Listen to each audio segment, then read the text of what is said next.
Okay, good morning. Are you not frustrated that you always see my face at the front of you guys? Because it's been like how many weeks that I've been preaching. But praise God, because I'm always ready, just in case. Okay, so without any further ado, we'll just go directly to the message. Because I know that what is most important for all of us is to be fed up by the Word of God. As we all know, like Matthew 4:4, man shall not live by basketball alone, by bread alone, by food alone, but by every word that proceeds out of the mouth of God. And where we can find that one? In the Scripture. Thank God, because God has been using me as His mouthpiece.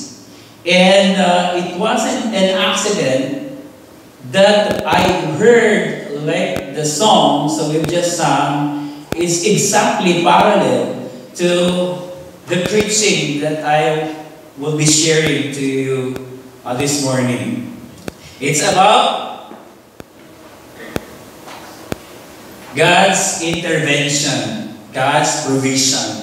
We've been hearing also some messages coming from our topic, which is God's intervention. If you still remember, God provides help, God provides endurance, and God provides salvation. I am not talking actually this morning about physical salvation, because no matter how healthy you are, you will face the reality that your life's boundary is always there waiting for you. Waiting for all of us. Because we have boundary and we cannot be able to pass it. That's the reason why Jesus Christ, God through the Lord Jesus Christ, came here on earth is for all of us to receive this free gift, which is the spiritual salvation. And I do pray that all of you and all of us have already received this free gift, which is the spiritual salvation. So why do we need this? It's because there is impending danger, or there is danger that will be facing, or that they will be facing, especially those people who don't have an intimate relationship with the Lord Jesus Christ. It is sad. There are lots of religious people who will say that when you ask them, if you will die today, are you sure that you will go to heaven? Nobody could tell, they said. But when that person died, they said, praise God, he is now in heaven with the Lord. Actually, it is appointed that man was to die, and after that, the judgment. That's why we must have to prepare ourselves, and we must have to face the reality of our condition. That before God, we are but just nothing, we are but just filthy rags. Our righteousness, our good deeds is just like filthy rags before the Lord. How can we clean ourselves from the sin that we have inherited from Adam and Eve? How could you? Because if we would look at the scripture, God is the initiator. He is the one working for our salvation. That's why if you would look at Philippians chapter 2, Paul says, I need you to work out for your salvation. Not to work for your salvation. Work out. Let's proceed. If we would look at here, Titus chapter 3, verses 4 to 5, but when the kindness of God, our Savior, who's our Savior? God. Did Jesus Christ say that He is the Savior? Are there two Saviors? No, only one. Isaiah, I think, 43 verse 11, if I'm not mistaken, it says in there, Beside God, there is no other Savior. Beside Jehovah, there is no other Savior. Beside Yahweh, Elohim, Adonai, no? El Shaddai, there is no Savior. So it means God and the Lord Jesus Christ are one. So don't be confused. It says there, and His love for mankind appeared. Look at that. You notice this verse? Always God. So where is our part in this passage when it comes to our spiritual salvation? Nothing. Even our good works can save us. Can save us. Because Isaiah 64:6, it says in there that our righteousness before God, our good deeds before God, are just like only what? It's just like a filthy rag, maruming basahan sa kanyang harapan. So how would we present ourselves before God worthy if we are in that condition? Being what? Being madumi, no? Or filthy. Because our hearts are full of iniquities. And who can clean the heart of the person? No one. Except the Lord Jesus Christ. So what should we do? Shall we do things? Shall we give alms? Shall we be good in the presence of the people around us? Or shall we first repent? Accept the Lord Jesus Christ as our Lord and personal Savior, and then that goodness will be imputed and righteousness will be imputed to us by the Lord Jesus Christ the moment we receive Him as our Lord and personal Savior. Why it's personal? Because salvation is individual. You cannot say, I'm a Christian. I assume that my kids will also go to heaven because I am and we are Christians. No. Salvation is individual. If you look at the scripture, one is taken. The Lord brings that person to heaven, and the other one is left behind. Okay? So, and here, He saved us, who? God, through the Lord Jesus Christ. He saved us not on the basis of deeds which we have done in righteousness, but according to His mercy. Wow, there's another attribute here. There's another characteristic here. What's that? According to His habag, to His mercy. By the washing of generation.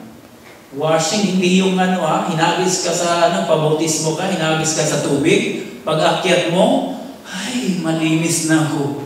Pwedeng malinis ka physically. No? Pero spiritually, you are still dead before God. No? So that's why we must have to do something without even working for it. Anong do something? Sabihin mo lang. No? Kasi if you look at Romans chapter 4, I think verse 5 or 5, verse 4, it says in there, even the person who doesn't work, no, for his salvation, he will be saved. Because after salvation, there should be the result, and that is our good works.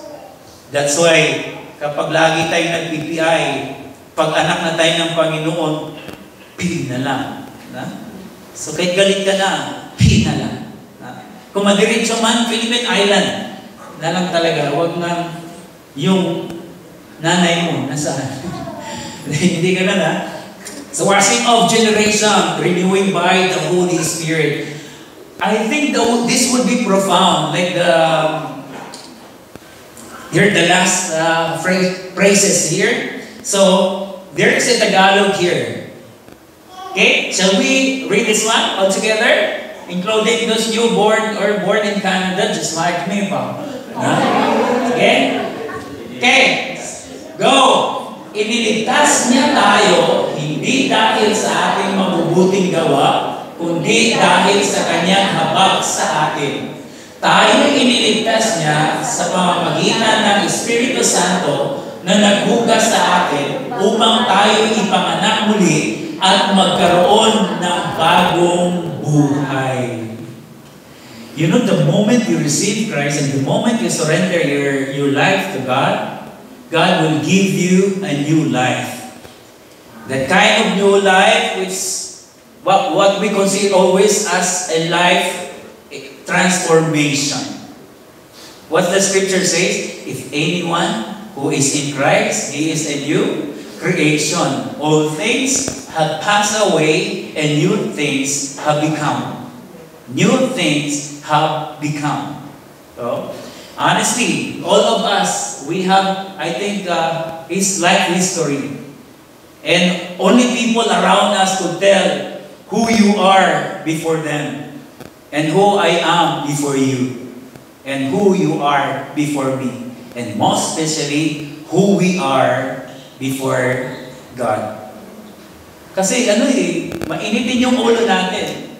Kaya nga ginagawang literal, naglaro ng basketball, mainitin yung ulo, pinanligo niya yung yellow, ay yung malamig, para daw lumamig. Hindi, kahit pag hindi napasok yung utak yung lamig na yun, iinit pa rin yun.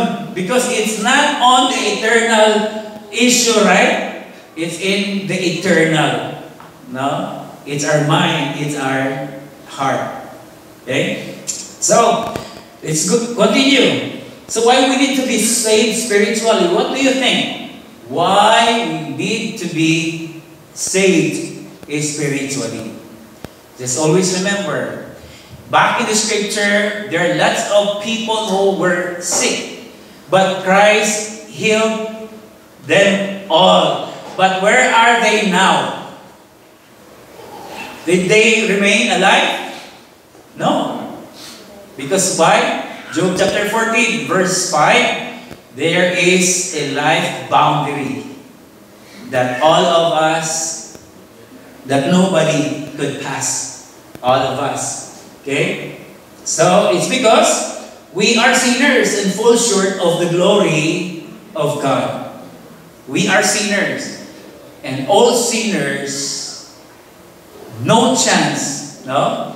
They don't have any chance to see, to feel the glory of God and to experience the glory of God. And it's hard for them to go to heaven. It's because of his sin. That's why all of those sinners, according to the scripture, fall short of the glory of God. But just to give you an assurance, when you receive Lord Jesus Christ as your Lord and personal Savior, you belong to Him.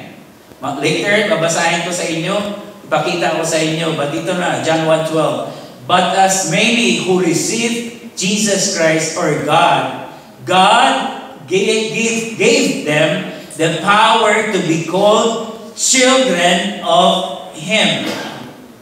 Yung mga tumanggap, sumampalataya at tumanggap. No? Nagkaroon siya ng relasyon bilang mga anak ng Diyos. Diba? Sa pamagitan ng pag-confess at pagsabi, si Lord sabi, you know, I love you all. But it's sad on our part, we just say, yes Lord, love you. Bye-bye. No? So, I'm enjoying now, so my life, because I have lots of things now in my life, so I don't need you right now, Lord. So just leave me alone first. Okay? So, here, just a little bit history. As by one man who? Adam. But not Eve. Diba? Not Eve. But Adam. Why? Because even though we know from the scripture that it was Eve who was tempted, because she ate not the manzanas, but the fruit of knowledge of good and evil. So it was Eve. But why Paul mentioned here Adam? It's because of the fact that in Genesis chapter 2 verse 17, God gave the order directly, or the command directly to Adam. And it was chapter 2, verse 17. And Eve came in chapter 3. So it means the responsibility belonged to Adam. But because of his love, he will rather, suffer pain or consequence from God because he loved Eve. So that's why. So here, as by one man, sin entered into the world, and death through sin. And so death spread to all men because all have sinned. Now, when Adam and Eve disobeyed God, all of mankind were affected. That's why, according to the scripture, as it is written, no righteous, no not one. No one is seeking God, no one is understanding God, and no one is prioritizing God. Maniwala kayo, kung wala tayong relasyon sa Panginoon, magpupursige pa ba kayo pupunta dito? Masarap na sana matulog sa bahay. No? Pero pag nandun ka sa bahay, hindi ka makatulog. Kaya pag nandito ka sa church, sarap talagang matulog. Di ba na-realize nyo yan? Nakarelate ba kayo? Ha? Kunti lang. Alam nyo, but we should have to be thankful to God because God is using like a tool, and that is the preaching. Lord, I have insomnia. Please, I will go to church, Lord, and I want to sleep. Hopefully, Lord, the preacher is just like preaching like a dead person. para makatulog na ako. No? Tingnan mo, ganda. Ano na talaga? Yung ano siya. Sige, tuloy natin. Kasi marami na no. For the wages of sin is death, but the free gift of God is not what? Eternal life in Christ Jesus. Free gift of God. When you receive a gift, would just say, if somebody asks you, wow, that's so expensive. Is that yours? Did you buy that one? Yeah, pero ano lang naman eh. Mura lang naman yan. Siguro yung rilong binili ko, 1,000 lang naman yan eh. Dollars. Ha? Wow, mahal. Ikaw ba talaga nagbili niyan? Oo. Nahiya pa sabihin, hindi. Pinagkaloob to. May nagbigay sa akin. So, you cannot brag. Why? Because somebody gave that to you as a gift. It's free. So don't just say, no, I want that one. No. I exerted too much effort just to buy that one. So just here, it's a free gift. In Romans 6:23, right? So how to inherit this eternal life? It's a free. So how to inherit this one? How to avail and how to receive this one? Diba? Pamagitan na lang ba? Acknowledge. Says, acknowledge that you are a sinner and ask God to forgive you, to cleanse you. Still, saan ang credit? Sa bulsa. Credit card. So we are, ano yan? Credit grabbing? Tama ba yung terms na ginagamit nila? Oh, credit grabber. Grabe, no? Kaya nga pagka, nandiyan pa yung credit card mo. So, agad? Bigay. Sign and sign, then wonder later. Laki ng gastos ko. Okay? And ask for God's forgiveness.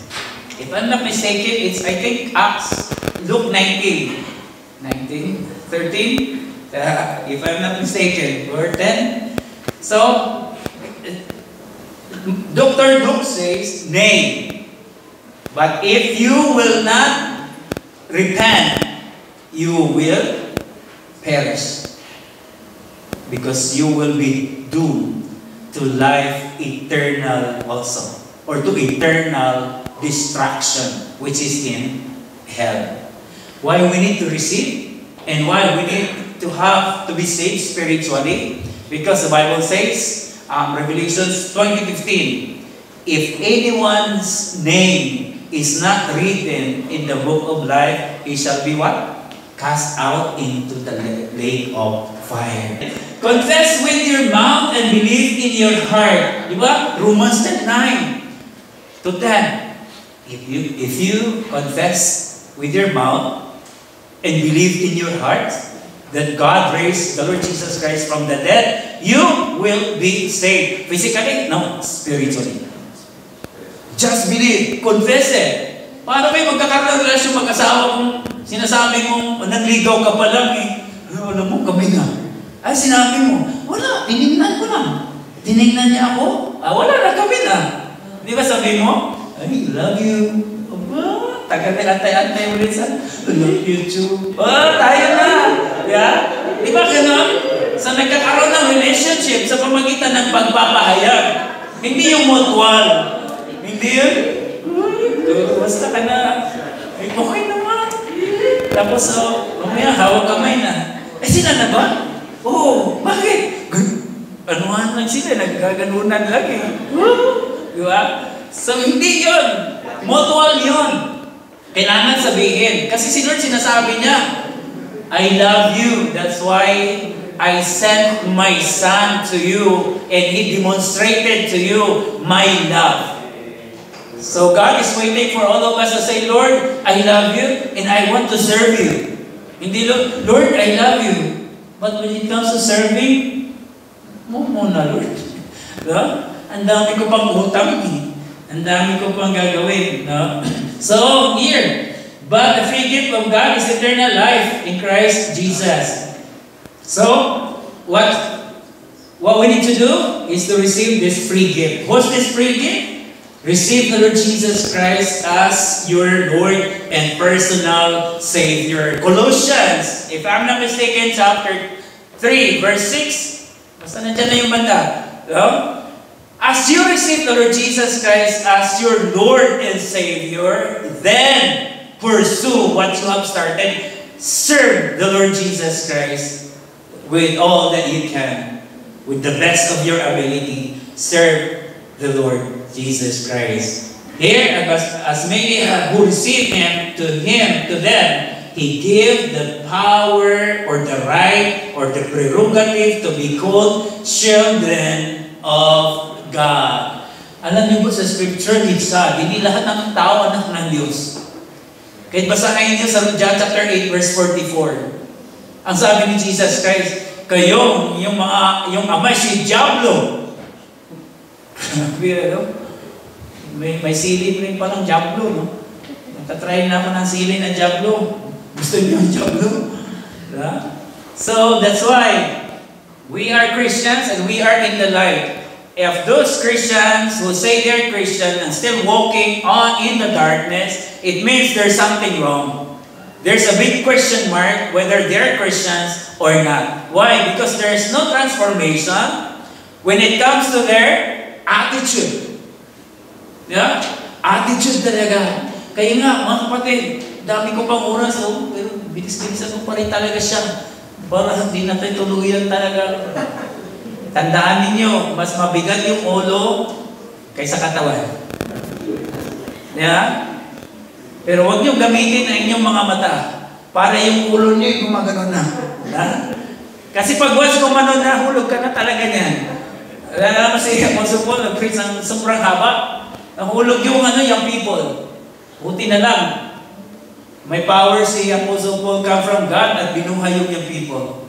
Yeah, I don't know if among us who has the power to make that person live again.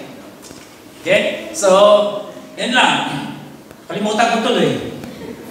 Sasabihin ko, tuloy na natin. Buti na lang, nawala na. Okay, so what is the outcome after receiving Christ as our Lord and personal Savior? Who can guess? What's the outcome? Diba? Good works. Yun yung good works. Diba? At yung paglilingkod sa Panginoon, isa yung importanteng bagay yun. Now we should have to serve the Lord. Why we receive God personally? said, no, you cannot receive the Lord Jesus Christ personally. Only one Christ and billions of people living here on earth. There are no billions of Christ.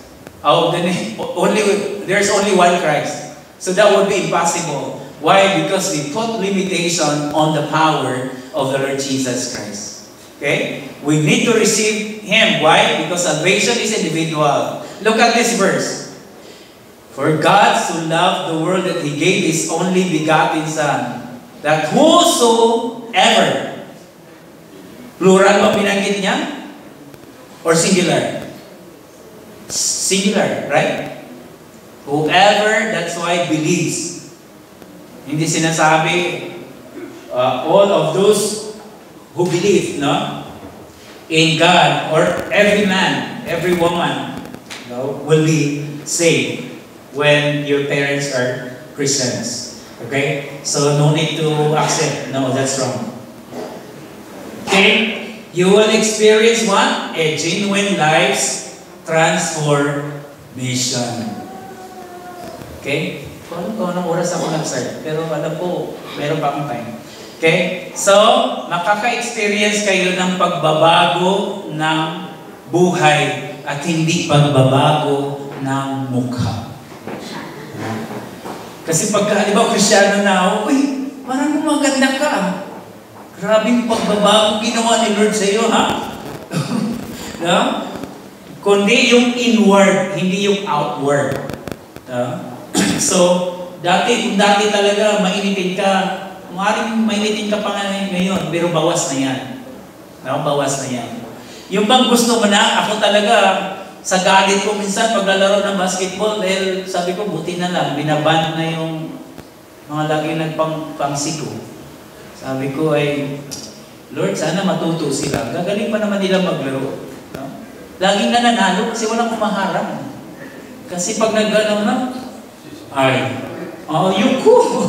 No? So, they can shoot the ball freely. So, may pagbabago. Sabi ko talaga, alam ko kaya din yung palaro, dinadaan ko talaga ng gloves. Sabi ko, may 14 ounce yan, may 12. Yung sa 14, mahilo-hilo ka nun. Kasi malaking gloves eh. Mahilo-hilo ka lang. Pero sa 12, medyo hilo ka na talaga doon. Pero sa 8, parang 8 pounds lang siya, 8 ounce. So, manipis siya. Ay, ito, sobrang hilo ka na dito. No, alam niyo, nag-behave sila.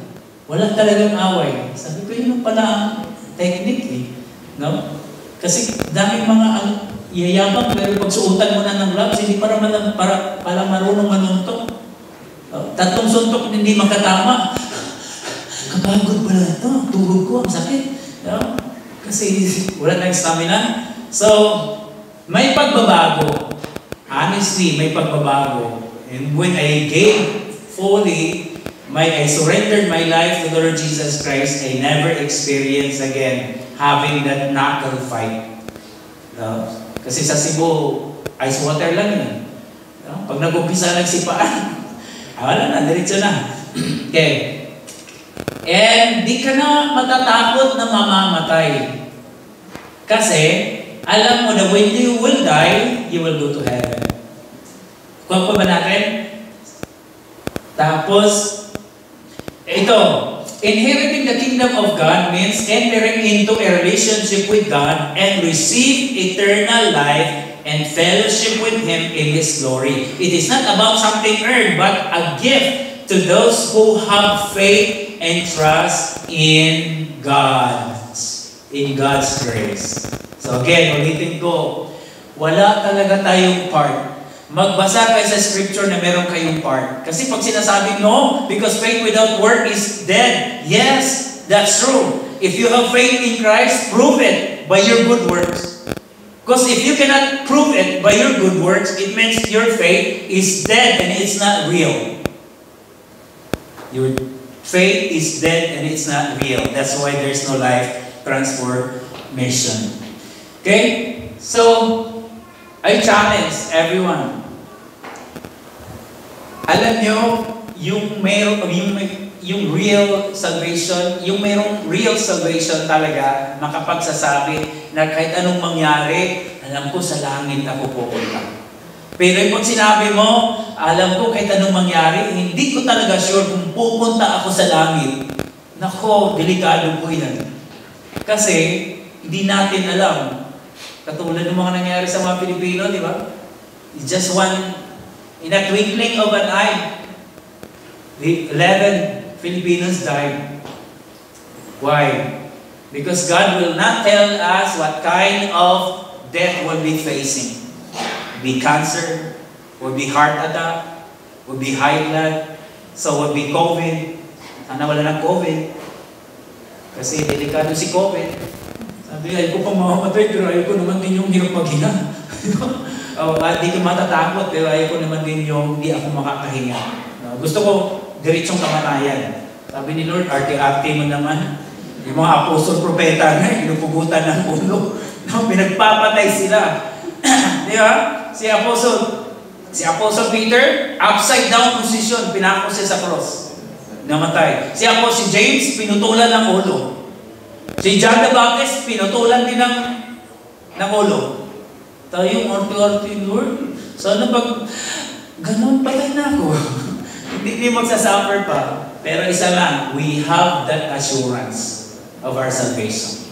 Let's pray, Lord. We praise you and we thank you, God, for the message. Lord, continue to be with us and help us, oh God, to really understand, oh God, the kind of situation that we have, condition that we have before you.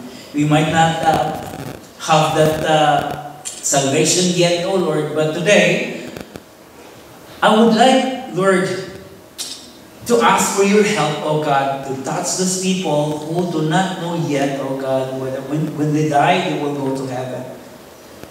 Lord, you are our sovereign God. And I know, Lord, that your word is true and your promise is real, oh God. Lord, if we surrender our lives to you and accept you as our Lord and personal Savior, according to your word, oh God, you will include us into your family, oh God, where I can call you Father, I can call you Master, I can call you Lord.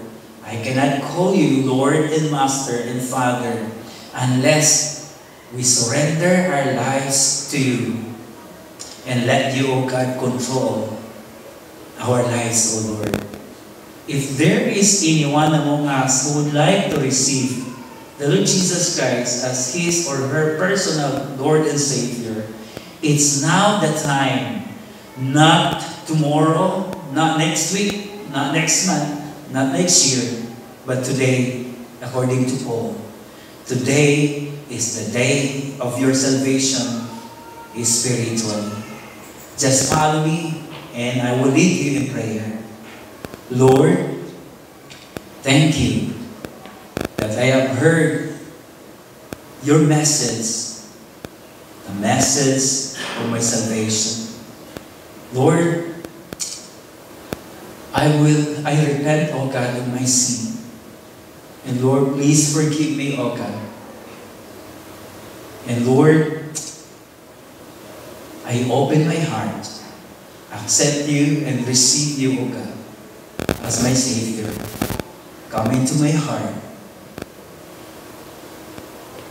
so that I could dine with you, Lord, and that I could give my life fully to you. And I could serve you, O God, with all my heart, with all my soul, and with all my spirit. Lord, thank you for making me your son or your daughter. Lord, thank you for this great salvation I received today. It is my prayer in Jesus' name. Amen.